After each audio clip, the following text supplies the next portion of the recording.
son muchas, su gracia es mayor. Paciente me aguarda en mi desviar, un Padre que tierno me llama al hogar, recibe al débil y vil pecador. Mis faltas son muchas, su gracia es mayor. Gloria a Dios, su gracia es mayor. Sus misericordias hoy nuevas son. Mis faltas son muchas, su gracia es mayor. Un cordial saludo a todos los amigos, hermanos que me acompañan en esta meditación. Para mí es una bendición también compartir con ustedes y que podamos ver juntos la palabra. En este día el título se llama La unidad del Espíritu y está basado en el texto de Efesios capítulo 4, versículos del 1 al 4.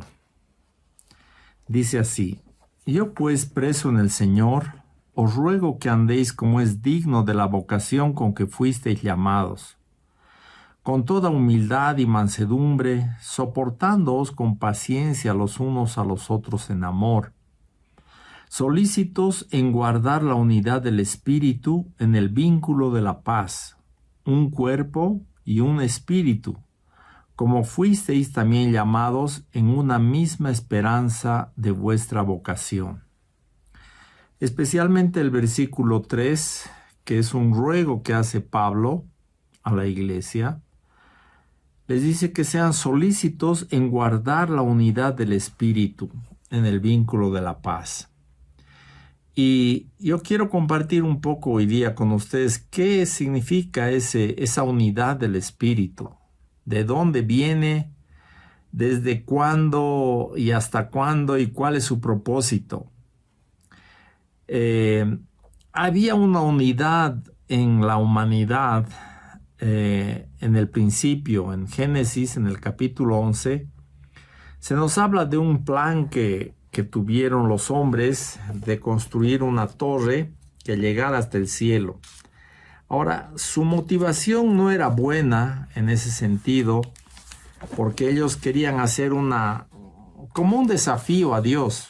Querían desafiarle a Dios pensando que podían llegar al cielo con su torre. No sé si hubieran llegado, yo pienso que hubiera habido disensión entre ellos antes, pero de todas formas Dios decide confundir su lengua y les da diferentes lenguas a diferentes personas para que ya no se entiendan y los esparce.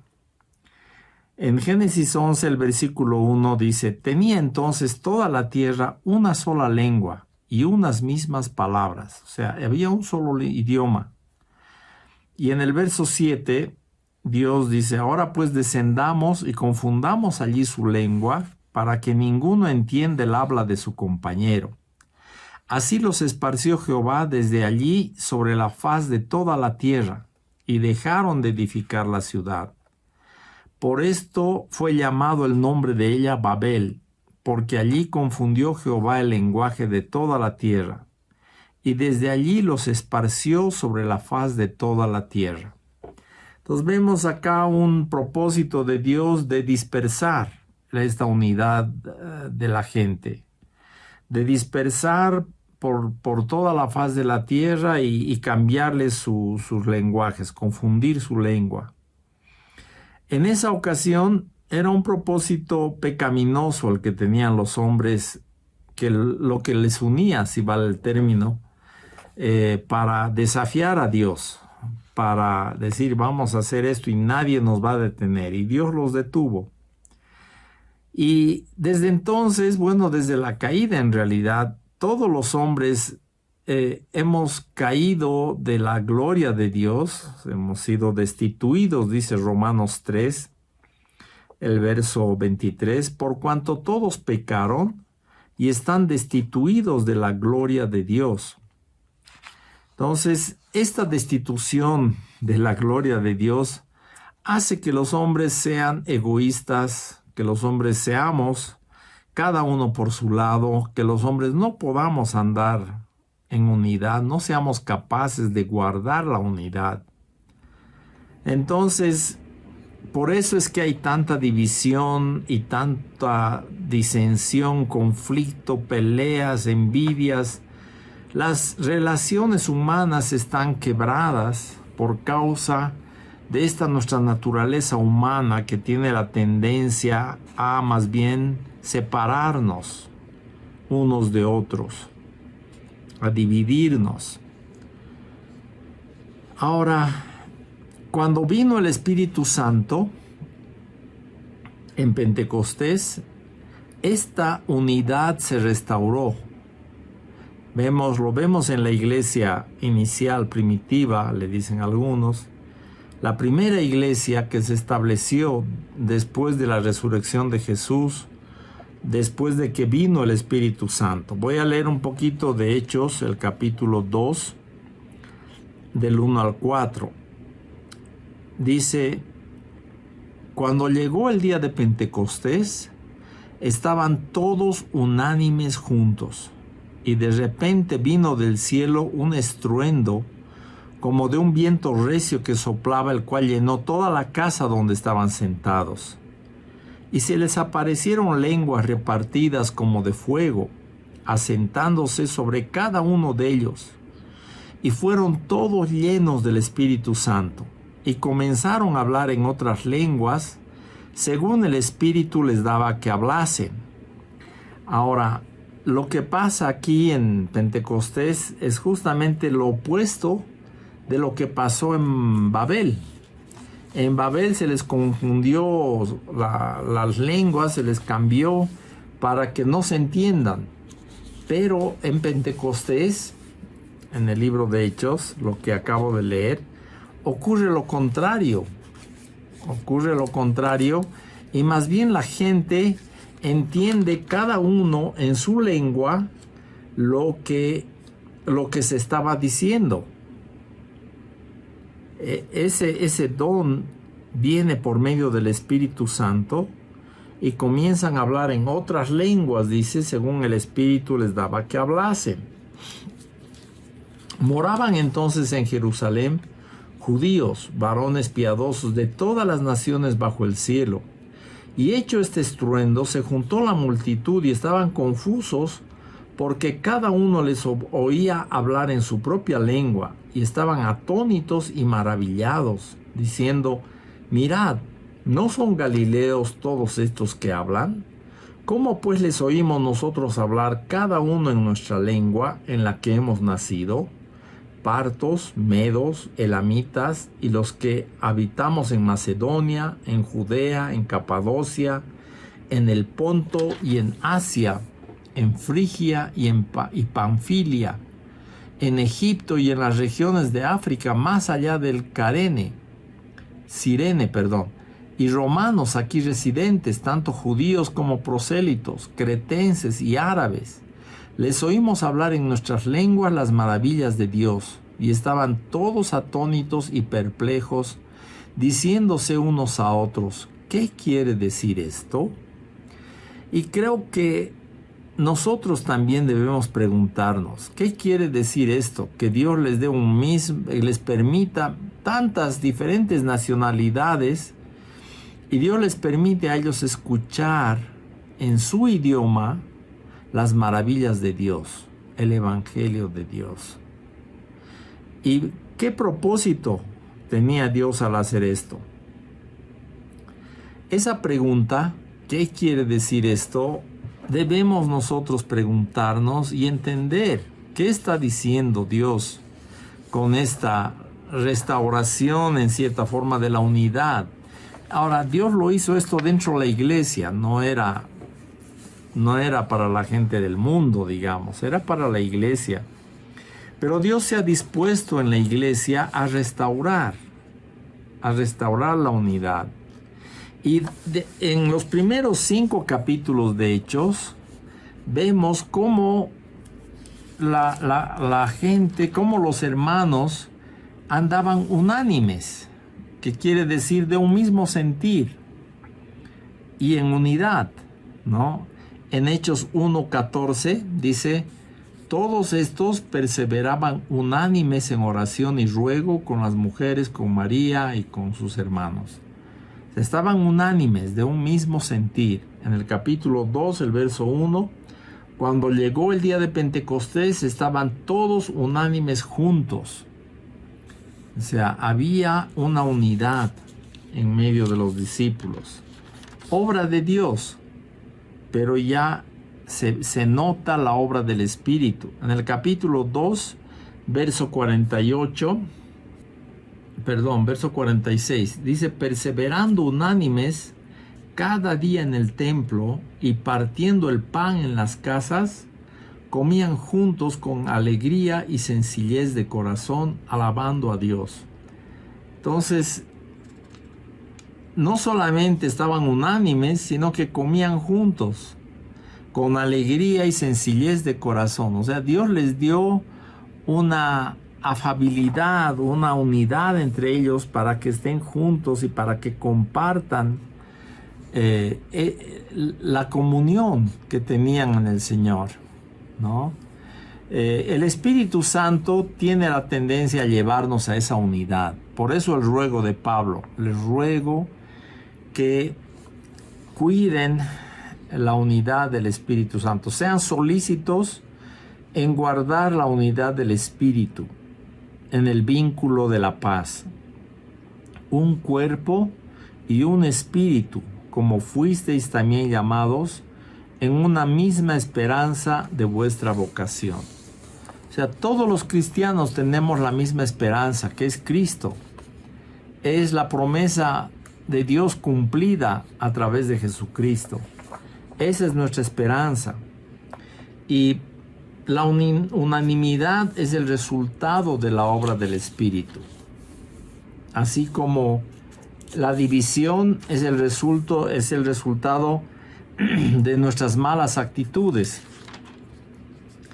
En el capítulo 4 de Hechos, el verso 24: y ellos, habiendo oído, alzaron unánimes la voz a Dios y dijeron: Señor, soberano Señor, tú eres el Dios que hiciste el cielo y la tierra, el mar y todo lo que en ellos hay. Y presentan su oración y le piden a Dios que les dé denuedo para predicar. Y así Dios lo hace. Y mucha gente viene al Señor, se convierte. En el capítulo 5,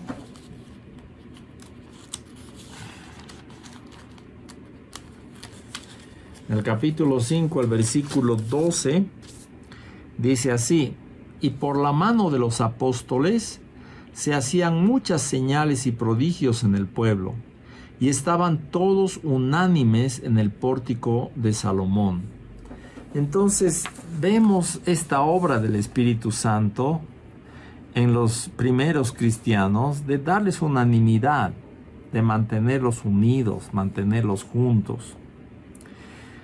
El Señor Jesús también habla de esta unidad y en su último discurso, si vale el término, en el Evangelio de Juan, en su último discurso en el capítulo 17, el Señor Jesús está orando al Padre, en el verso 20, dice: mas no ruego solamente por estos, sino también por los que han de creer en mí por la palabra de ellos, para que todos sean uno, como tú, oh Padre, en mí y yo en ti, que también ellos sean uno en nosotros, para que el mundo crea que tú me enviaste. La gloria que me diste, yo les he dado para que sean uno, así como nosotros somos uno. Yo en ellos y tú en mí, para que sean perfectos en unidad, para que el mundo conozca que tú me enviaste, que los has amado a ellos como también a mí me has amado. Entonces, esta oración de Jesús nos muestra qué había en su corazón y qué hay en el corazón del Padre, porque Jesús estaba expresando el corazón del Padre, no era solamente idea suya, ¿no? Entonces ruega lo mismo que hace Pablo, que ruega a los creyentes para que guarden la unidad del Espíritu. Jesús ruega por los que iban a creer en Jesús por la palabra de los discípulos, de los apóstoles. Y el ruego es, en el verso 21, para que todos sean uno, una unidad perfecta, una armonía perfecta, como tú, oh Padre, en mí y yo en ti, que también ellos sean uno en nosotros, para que el mundo crea que tú me enviaste. Entonces, esta petición, este ruego de Jesús al Padre, está en concordancia con lo que hace el Espíritu Santo, ¿no? Esa unanimidad que Dios dio a la iglesia era en cierta forma la respuesta de Dios a este ruego de Jesús, a este clamor de Jesús para que seamos uno. Y eso es unanimidad. Unanimidad es ser uno de mente, en ideas, en deseos, en el corazón, y que seamos uno en ellos, en el Padre y en el Hijo. Esto es muy importante para que el mundo crea. Eso es lo que dice el verso 21. Que también ellos sean uno en nosotros para que el mundo crea que tú me enviaste.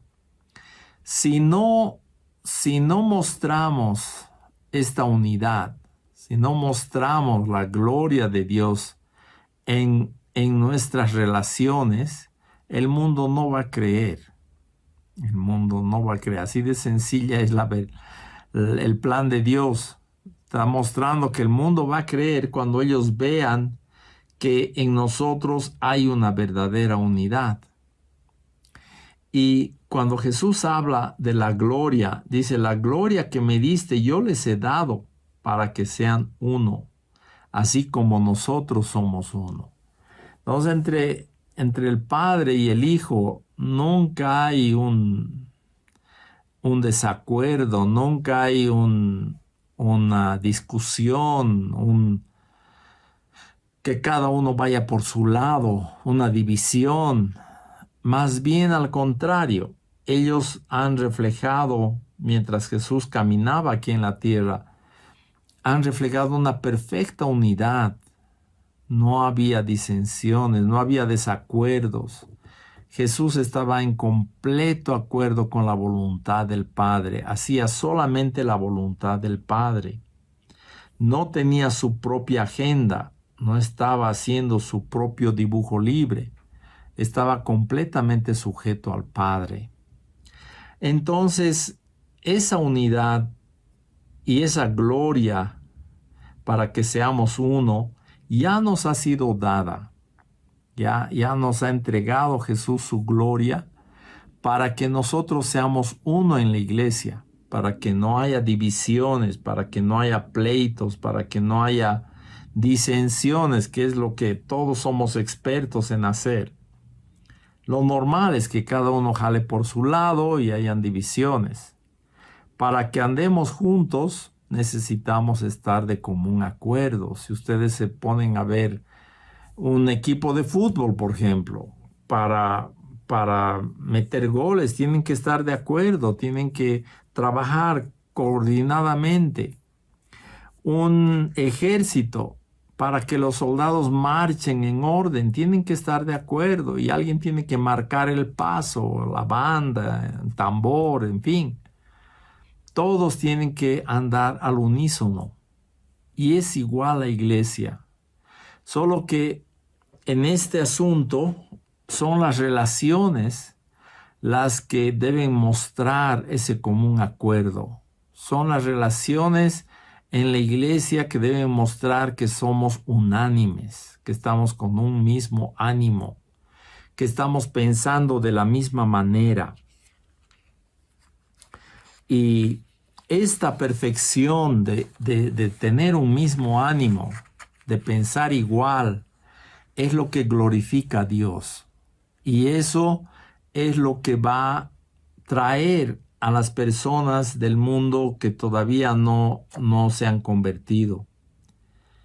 Dice, para que el mundo crea que tú me enviaste. El mundo va a creer que Jesús ha sido enviado por el Padre cuando vean nuestra unidad, cuando vean nuestra unanimidad, cuando nos vean andando juntos. Y para terminar, quiero compartir en Gálatas, en el capítulo 5, cuando Pablo también les escribe a la iglesia de Galacia y les alienta a andar en el Espíritu. En el capítulo 5, el verso 5, dice, pues nosotros, por el Espíritu, aguardamos por fe la esperanza de la justicia.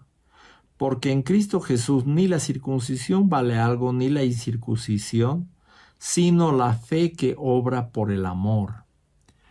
Entonces, Jesucristo nos ha hablado de que vamos a recibir el Espíritu. A ellos les dice, esperen en Jerusalén hasta que venga el Espíritu Santo sobre ustedes y reciban la promesa del Padre. Desde entonces el Espíritu se ha derramado sobre toda carne.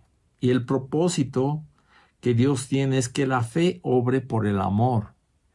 Es el amor entre hermanos, es el amor entre creyentes. Todos estamos sirviendo al mismo Dios, todos estamos comprometidos con la obra del reino de Dios y debería haber un genuino amor entre nosotros, debería haber una actitud de amarnos, de que la fe produzca amor entre nosotros. Y andemos esperando la esperanza de la justicia, o sea, la justicia que Dios ha prometido para todo el que cree, lo que hemos leído en Romanos 3, ¿no? La justicia de Dios para todo el que cree. Y finalmente estos versos 22 al 26 de Gálatas 5 también, que dice, mas el fruto del Espíritu es amor, gozo, paz, paciencia, benignidad, bondad, fe, mansedumbre, templanza. Contra tales cosas no hay ley. Si nos fijamos, casi todas estas palabras están relacionadas con respecto a nuestras relaciones entre creyentes, con respecto a nuestras relaciones entre familia, entre amigos, ¿no? Y en contraste, en añadidura, el verso 24 dice, pero los que son de Cristo han crucificado la carne con sus pasiones y deseos. Si vivimos por el Espíritu, andemos también por el Espíritu. Entonces, este andar en el Espíritu, por el Espíritu, es guardar esa unidad.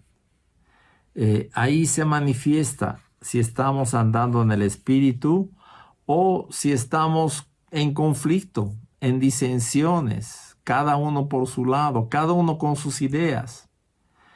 Esa unidad que Dios nos ha dado desde el derramamiento del Espíritu Santo en Pentecostés, debemos guardar con mucho celo. Debemos ser celosos en guardar la unidad del Espíritu en el vínculo de la paz. Es la paz en nuestras relaciones, es la paz entre creyentes, la paz entre hermanos, la paz en una familia. Nuestra vida debe manifestar esa unidad del Espíritu en el vínculo de la paz. No debe haber guerras, disensiones, pleitos entre nosotros. Esas son las obras de la carne, ¿no? En el verso 20 de este mismo capítulo 5 de Gálatas, Dice, las obras de la carne son adulterio, fornicación, inmundicia, lascivia, idolatría, hechicerías, enemistades, pleitos, celos, iras, contiendas, disensiones. Todo eso afecta a las relaciones. Esa es la obra de la carne. Pero la obra del Espíritu nos trae paz. La obra del Espíritu nos lleva a andar en humildad y mansedumbre. La obra del Espíritu nos lleva a tener un mismo sentir, creer una misma cosa, ser guiados por el mismo Espíritu para agradar a Dios. Pienso que esto va a traer unidad en la iglesia, unidad de ánimo, unidad de creer lo mismo, de estar dispuestos a andar juntos. Es la única manera de andar juntos. En otra escritura dice, ¿podrán dos andar juntos si no estuvieren de acuerdo? La respuesta obvia es no, no van a poder. Entonces, en el matrimonio, por ejemplo, tratamos de preparar a las parejas para que tengan un mismo sentir, tengan un mismo criterio con respecto a las cosas del matrimonio, del hogar, de la familia. Y es lo mismo en la iglesia. Necesitamos tener un mismo sentir para poder andar juntos. Esa es la voluntad de Dios para nosotros. Esa es la voluntad de Dios para que la unidad del Espíritu se manifieste y para que la gloria de Jesús se muestre en nuestras relaciones, en la iglesia. La iglesia muestre la gloria de Dios. Les agradezco este tiempo juntos. Quisiera, antes de terminar, hacer una oración, pedirle a Dios que nos ayude. Señor amado, te damos gracias por tu palabra y te pedimos que tú nos reveles esta unidad, que tú hagas en nosotros que esta gloria que tú nos has dado realmente se manifieste en nuestras relaciones y el mundo pueda ver esta gloria tuya en medio de la iglesia y puedan creer que tú has sido enviado por el Padre y puedan creer en tu evangelio. Te damos gracias por el Espíritu Santo que has enviado, que está entre nosotros y que nos lleva a tener unanimidad. Oramos para que esto se haga realidad, Señor, en nuestras vidas y tú seas glorificado a través de nosotros y de tu iglesia. En el nombre de Jesús oramos. Amén. Amén, hermanos y amigos. Muchas gracias por participar de esta meditación. Dios les bendiga. Gloria a Dios, su gracia es mayor, sus misericordias hoy nuevas son, mis faltas son muchas, su gracia es mayor. Qué grandes riquezas Él nos otorgó, su sangre fue el pago, su vida entregó, pagó esa deuda y la canceló. Sus faltas son muchas, su gracia es mayor. Gloria a Dios, su gracia es mayor. Sus misericordias hoy nuevas son, mis faltas son muchas, su gracia es mayor. Gloria a Dios, su gracia es mayor. Sus misericordias hoy nuevas son, mis faltas son muchas, su gracia es mayor. Mis faltas son muchas, su gracia es mayor. Mis faltas son muchas, su gracia es mayor.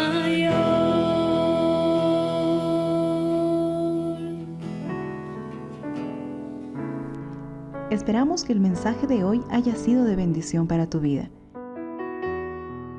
Si necesitas consejería o apoyo en oración, por favor no dudes en contactarte. Escríbenos a los siguientes números de WhatsApp. En la Ciudad del Alto, al número 719-05-791. 719-05-791. En la zona central, al número 732-11-354. 732-11-354.